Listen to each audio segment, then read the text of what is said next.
एक सेठ था, उसका व्यापार काफ़ी ज़ोर-शोर से चल रहा था, किंतु उसके दिल में साधु संतों के प्रति प्यार की भावना थी, अतः आए गए अतिथियों की सेवा भी करता था। एक बार एक संत उसके घर पर आकर रुके।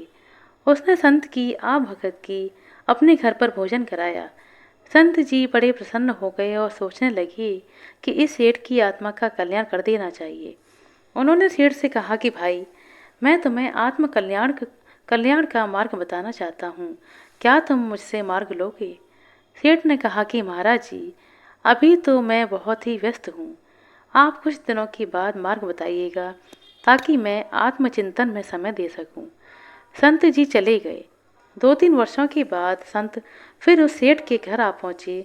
सेठ तो था नहीं, उसके बच्चों ने संत जी की भगत की और बताया कि उनके पिता अर्थात वह सेठ स्वर्ग सिधार चुके हैं। संत ने ध्यान लगाया तो देखा कि वह सेठ तो अपने ही घर में बैल की योनि में आ गए हैं। उन्होंने बच्चों से पूछा कि क्या तुम्हारे घर में कोई नया बैल आया है? बच्चों ने बड़ी प्रसन्नता से कहा कि हाँ, और संत को बैल दिखाया। संत ने बैल के कान में कहा कि देखो, तुम काम में फंसे फंसे रहे, आत्म कल्याण का मार्ग नहीं लिया और तुम्हारी योनि मनुष्य से बैल हो गई। क्या अब तुम अपनी आत्मा का कल्याण चाहते हो? बैल बोला, महाराज, अभी तो मैं खेत जोतने में व्यस्त हूँ, गाड़ी हाँकता हूँ, अतः कुछ दिनों के बाद आइएगा। संत जी फिर लौट गए।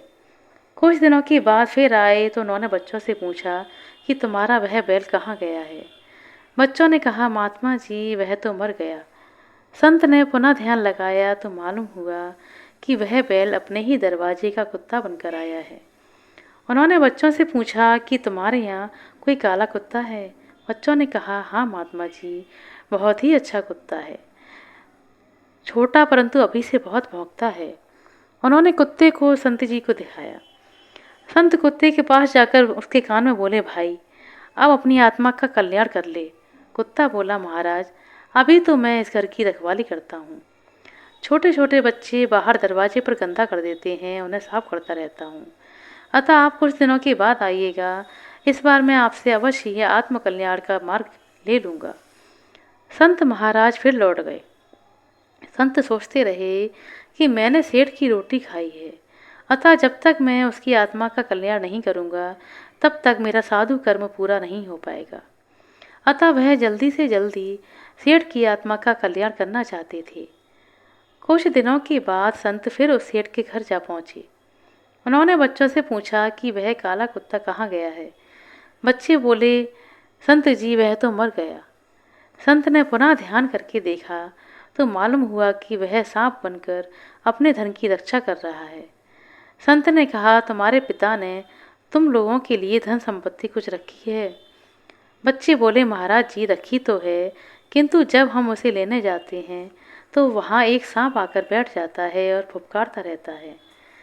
संत ने कहा कि तुम मेरी बात मान लो, तुम लोग डंडे लेकर चलो, मैं तहखाना खोलूँगा, वह सांप फुसकारेगा, तुम लोग उसे डंडे से मारना, किंतु यह ध्यान रखना कि उसके सिर पर चोट ना लगे, नहीं तो वह मर जाएगा। मरे नहीं, बस घायल ही करना है। बच्चों ने संत के कहे के अनुसार वैसा ही किया। जब सांप घायल हो गया तो महात्मा जी ने सांप के कान में कहा, अब बोलो, क्या चाहते हो? जिसकी रखवाली की वही तुम्हें डंडों से मार रहे हैं और घायल करके चले गए। सांप दर्द और जख्मों से बेचैन था। उसने कहा, महाराज, अब असहनीय दर्द हो रहा है, आप मुझे मेरे आत्मा का कल्याण का मार्ग बताइए। तब महात्मा जी ने सेठ की रोटी की कीमत को चुकाया और उसका आत्म कल्याण कर दिया, ताकि उसकी जीवात्मा फिर से 84 योनियों में ना भटके।